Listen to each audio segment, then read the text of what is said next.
السلام علیکم۔ ہماری اپنی کہکشاں کے مرکز میں واقع بلیک ہول کی پہلی تصویر جاری کر دی گئی۔ آج کی اس ویڈیو میں ہم اپنی کہکشاں ملکی وے کے مرکز میں موجود بلیک ہول کے بارے میں تفصیل سے بات کریں گے۔ لیکن دوستو، اس سے پہلے اگر آپ نے ابھی تک میرے چینل کو سبسکرائب نہیں کیا ہے تو ابھی سے سبسکرائب کریں اور ساتھ میں بیل آئیکن کا بٹن بھی دبائیں، کیونکہ سائنس اور فلکیات کی دنیا میں ہر بدلتی صورتحال سے آپ لوگوں کو ہر وقت آگاہ کرتا رہوں گا۔ یہ وہ دیو ہیکل بلیک ہول ہے جو ہماری اپنی کہکشاں ملکی وے کے مرکز میں ہے، اور سائنسدانوں نے اب پہلی مرتبہ اس کی تصویر جاری کر دی ہے۔ سیجیٹریس اے نامی یہ بلیک ہول ہمارے سورج سے 10 لاکھ گنا زیادہ حجم رکھتا ہے۔ آپ کے سامنے جو تصویر ہے، اس میں بیچ میں موجود سیاہ حصہ بلیک ہول ہے، اور اس کے آس پاس انتہائی گرم گیسوں سے منعکس والی روشنی ہے۔ یہ گیسز بے پناہ کشش ثقل کی وجہ سے گردش میں ہیں۔ یہ دائرہ ہمارے سورج کے گرد سیارہ عطارد یعنی مرکری کے مدار جتنا وسیع ہے، یعنی تقریباً 6 کروڑ کلومیٹر۔ خوش قسمتی سے یہ ہماری زمین سے 26,000 نوری سال کے فاصلے پر ہے، چنانچہ ہمیں اس سے کبھی بھی کوئی خطرہ نہیں ہوگا۔ اس سے پہلے اس ٹیم نے سن 2019 میں ایک اور کہکشاں M87 کے مرکز میں واقع بلیک ہول کی تصویر جاری کی تھی۔ وہ بلیک ہول اس بلیک ہول سے بھی 1000 گنا زیادہ بڑا اور ہمارے سورج سے 6.5 ارب گنا زیادہ حجم کا حامل ہے۔ ایونٹ ہورائزن ٹیلی اسکوپ پروجیکٹ کے یورپی سائنسدان پروفیسر ہائنو فاک نے کہا کہ یہ نئی تصویر اس لیے خاص ہے کیونکہ یہ ہمارا اپنا انتہائی بڑا بلیک ہول ہے۔ نیدرلینڈز کی رادبود یونیورسٹی سے تعلق رکھنے والے اینڈ جرمن سائنسدان نے بتایا کہ یہ ہمارے اپنے عقبی دالان میں ہی ہے، اور اگر آپ بلیک ہولز کو سمجھنا چاہتے ہیں کہ وہ کیسے کام کرتے ہیں تو یہی بلیک ہول آپ کو بتائے گا، کیونکہ ہم اس کا باریک بینی سے مطالعہ کر سکتے ہیں۔ بلیک ہول خلا میں ایک ایسا علاقہ ہوتا ہے جہاں مادہ لامحدود حد تک کثیف ہو جاتا ہے۔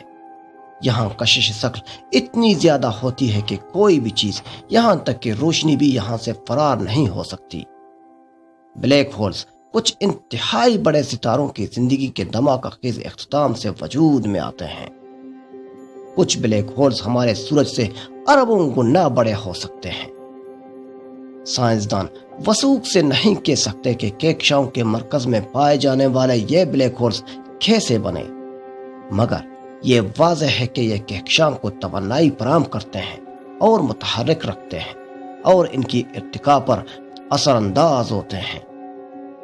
زمین سے 26,000 نوری سال کے فاصلے پر واقع یہ بلیک ہول اپنی دوری کے باعث آسمان پر شاید کسی سوئی کی نوک سے بھی چھوٹا نظر آئے۔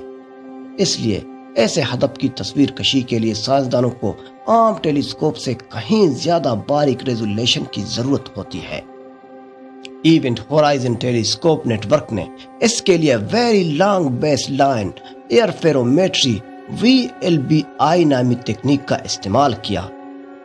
اس میں کوئی ایک ٹیلی اسکوپ نہیں استعمال کی گئی، بلکہ ایک دوسرے سے بڑے فاصلوں پر موجود 8 ریڈیو اینٹیناز کو آپس میں منسلک کیا گیا تاکہ زمین کے سائز جتنی بڑی ایک ٹیلی اسکوپ سے جیسے نتائج حاصل کیے جا سکیں۔ چنانچہ ایونٹ ہورائزن ٹیلی اسکوپ کو اس سے اتنی ریزولوشن حاصل ہوئی کہ وہ مثال کے طور پر چاند کی سطح پر رکھ کے ایک ڈونٹ کو بھی دیکھ سکتے ہیں۔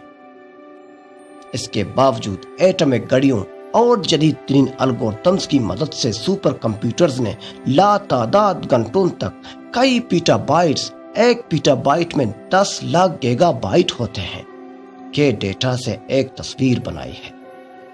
چونکہ بلیک ہول کے اپنے اندر سے کوئی روشنی باہر نہیں آ سکتی، چنانچہ ایک سیاہ دبے کے علاوہ کچھ نظر نہیں آ سکتا، لیکن اس کے گرد موجود روشن مادوں کے دائرے ایک ریشن ڈسک کو دیکھ کر سائنسدانوں کو اندازہ ہو جاتا ہے کہ بلیک ہول کہاں واقع ہے۔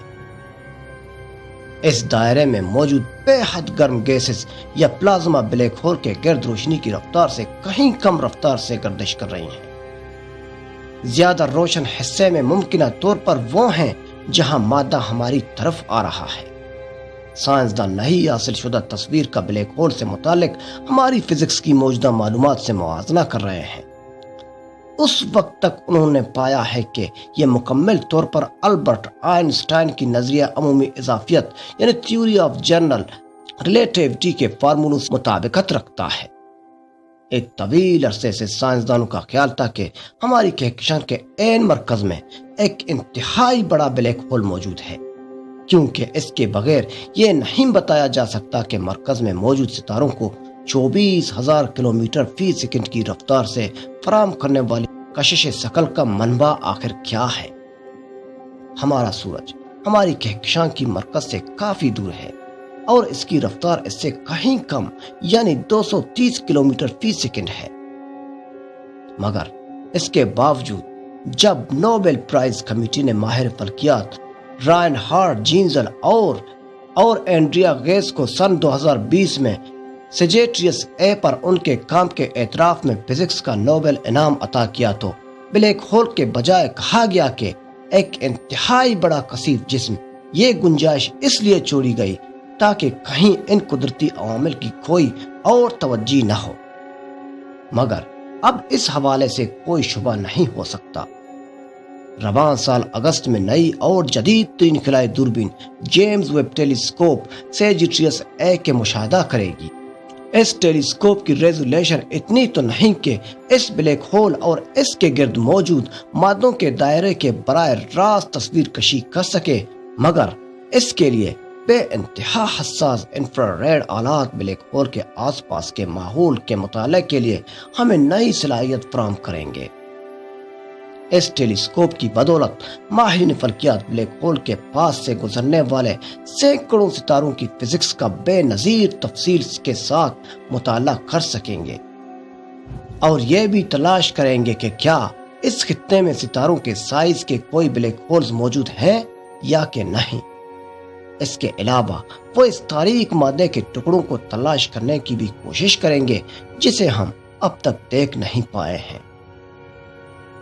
یونیورسٹی آف کیلیفورنیا برکلے کی پروفیسر جیسیکا لو، جو جیمز ویب ٹیلیسکوپ کے اس مطالعے کی سربراہی کریں گے، کہتی ہیں کہ جب بھی ہمیں کوئی نیا آلہ ملتا ہے جو کائنات کی مزید باریک بینی سے تصاویر لے سکتا ہے تو ہم اس کی پہلی آزمائش ہماری کہکشاں کے مرکز پر کرتے ہیں اور ہمیں لامحالہ کچھ حیرت انگیز چیزیں سیکھنے کو ملتی ہیں۔ ایونٹ ہورائزن ٹیلیسکوپ کے یہ نئے نتائج سائنسی جریدے دی ایسٹرو فزیکل جرنل لیڈرز کے خصوصی شمارے میں شائع ہو رہے ہیں۔ تو دوستو، اسی کے ساتھ مجھے اجازت دیجیے۔ اللہ حافظ۔